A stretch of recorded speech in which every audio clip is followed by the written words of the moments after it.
Welcome to my channel. Welcome to my another brand new video. Welcome to my second episode. A কেমন cinema? This series talk about the Bengali movie যেগুলো একটুর জন্য Oscar পায়নি, just একটুর জন্য। And today's movies কমলা বনবাস, not কমলা বনবাস। এই সিনেমা আছে শতাব্দী রায় এবং অনন্যলি মাল। Tapas Pal. So let's start. বনবাস ফার্স্ট ইন্ডিয়ান বেঙ্গলি মুভি যেখানে মন্টি রয়কে রিপ্রেজেন্ট করা হয়েছে। কিন্তু কমলা এখন কোথায়? সখীদের নিয়ে বেড়াতে গেছে। সিনেমার শুরুর দিকে আমরা প্রথম দিকে দেখতে পাই কমলা তার ছাবড়ি বন্ধুদের নিয়ে পার্কে খেলতে আসে। সেখানে কটা করে স্পাইডারম্যানের মতো সাঙ্গবঙ্গ দাঁড়িয়ে তাদেরকে পাহারা দেয়।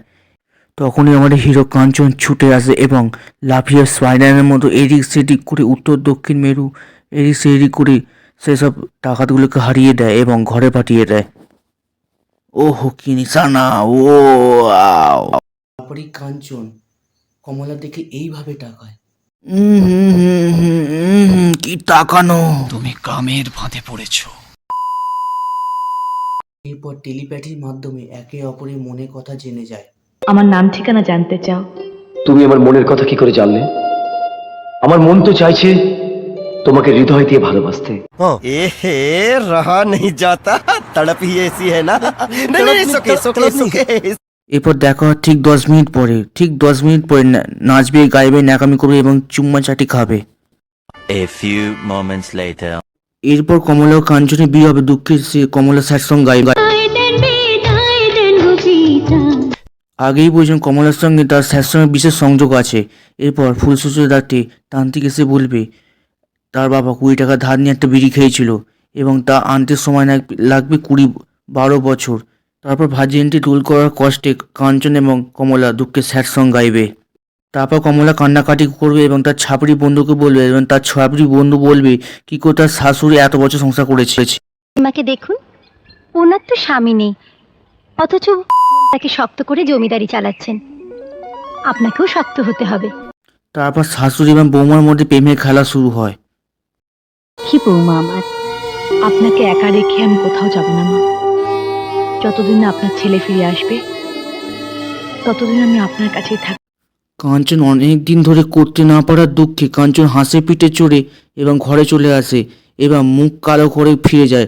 সকালবেলা তার শাশুড়ি মা জানতে পারে এবং হেব্বি খেপে যায় এবং তাকে বেল্ট দিয়ে মারে, উদুম কেলায় এবং তাকে ফাঁসি আদেশ দেয়।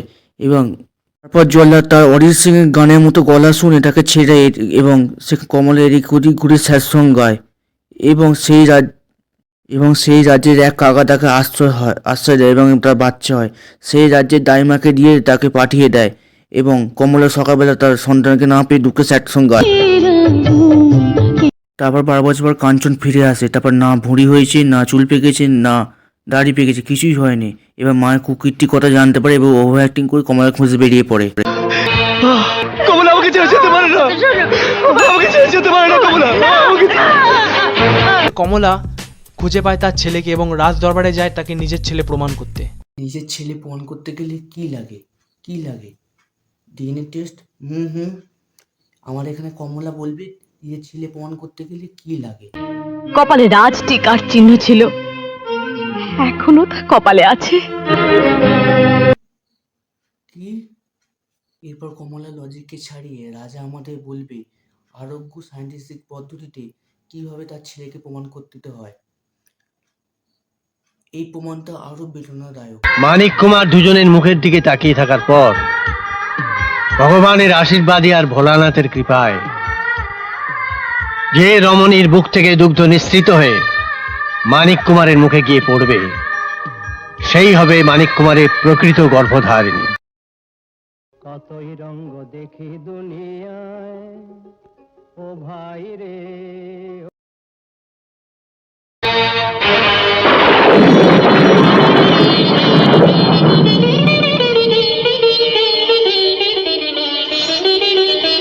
আমার কোশ্চেন, দুধটা আসছেই বা কোথা থেকে?